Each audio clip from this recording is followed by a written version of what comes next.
Dr. Limuel Espedal, optometrist, taga Tagum City. Sa akong trabaho, ako naimbitahan ko mga medical mission sa mga LGU. At the end of the day, kapoy na akong lawas. So wala na kaya ko time makikistorya sa akong pamilya. Na nag-introduce ko EXL Coffee Mix 17 in 1. So akong gitry. Gentle siya sa tiyan, dili siya acidic. Giganahan ko, i-introduce ko sa kuha ang EXL Makabuhay Plus Capsule na ikaayuhan, ikabaguan. Pasalamat ko ani EXL Coffee Mix 17 in 1 o EXL Makabuhay Plus Capsule kay mo ni siya maghatag kaayuhan sa atong panglawas. Dili pa ulahi ang tanan. Atong pilion, EXL Makabuhay product. Daghang salamat.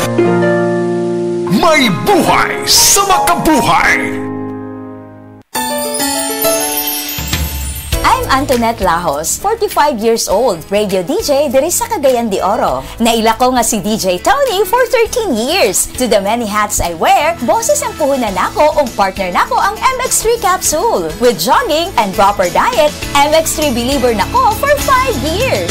MX3, tunay, natural ug original. Diri ko believe. Mahalagang paalala, ang MX3 capsule ay hindi gamot at hindi dapat gamiting panggamot sa anumang uri ng sakit. Be Extraordinary with MX3.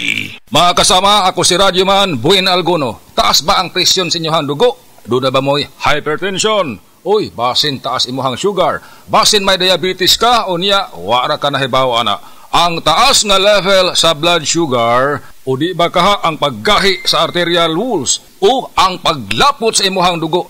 Usa ka na kakatarungan, nganong nagka-hypertension ka o di ba nitaas imuhang dugo? Ang diabetic hypertension maresulta sa pagkabuta, pagkadaot sa imuhang kidney ug daghan pa nga mga komplikasyon sama sa stroke, heart disease, dili pagkaayo sa samad, pagkaputol sa tiil ug bisan impotence sa mga lalaki.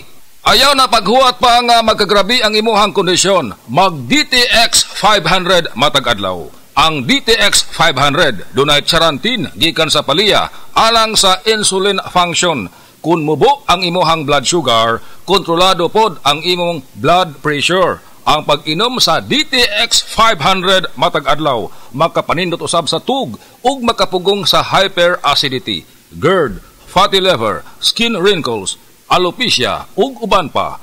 DTX 500, your best choice against diabetic-induced hypertension. Ako si Radyoman Benji Tanghian. Kining balita hatod kanato sa Paragis Bila-Bila Herbal Capsule na ilhan isip herbal nga kapsula nga makatabang og daghang benepisyo sa kalawasan. Mao kini ang all-in-one nga herbal. Makahatag og kaayuhan sa ato ang mga selula sa lawas, makatarong sa nindot nga flow og limpyuhan ang imuhang dugo nga modagkayday sa ato ang kasing-kasing. Ug karon sa atong balita, gilusad sa Vicente Soto Memorial Medical Center nga Tambalanan ang yaman ng kalusugan para sa pamilya kunyakap nga programa sa PhilHealth aron mas mapalig-on ang outpatient care services para sa mga katawhan nga moduol sa maong tambalanan. Ang yakap nagtanyag sa libre nga konsultasyon, health screening, mga tambal, basic laboratory services ug diagnostic test. Kini nga mao nga programa gitawag kini kaniadto nga konsultasyong sulit tama ug konsulta package apan giusab ug gipalapdan aron mas daghan ang maserbisyuhan ug mahatagan sa maong serbisyo. Matud ba sa PhilHealth nga mao nga programa naglakip sa dugang nga mga health services sa umaabot nga sama sa cancer screening ug paghatag ug mas daghan nga mga kinahanglanon nga mga tambal. Dinhi sa Rehiyon City adunay 240 ka mga accredited yakap clinics nga naghatag sa giingong medical services ubos sa programa. Kadtong balita hatod kanato sa Paragis Bila-Bila Herbal Capsule. Alang sa kumpleto nga kombinasyon gamita lang ang Paragis Bila-Bila Plus Herbal Capsule. Paragis Bila-Bila Herbal Capsule na uban sa pagpangapi sa Paragis Bila-Bila Herbal Coffee ug ang pagpanghaplas sa Paragis Bila-Bila Liniment Oil. Gama sa GFMQ Marketing sa Paragis Bila-Bila dili na ka mag-agwanta pa. Sa dugang kasayuran tawag lang sa 0935-641-0261. Ang Paragis Bila-Bila mapalit sa Didings Pharmacy sa Manalili Street, Cebu City, Bestway Pharmacy sa Mandawi City, Healthway Pharmacy, JV Butika sa Cebu, Mandawi, Liloan o Osmeña Boulevard. Mapalit usab sa JY Pharmacy sa 32 Osmeña Building, Osmeña Boulevard, Cebu City. Mga kasama, dapiton ko kamo sa pagpaminaw sa drama nga Budbud ug Bibingka. Matag alas 8 hangtod sa alas 8:30 sa gabi, Lunes hangtod sa adlaw Sabado. Maminaw ta dinhi lang sa DYHP RMN Cebu.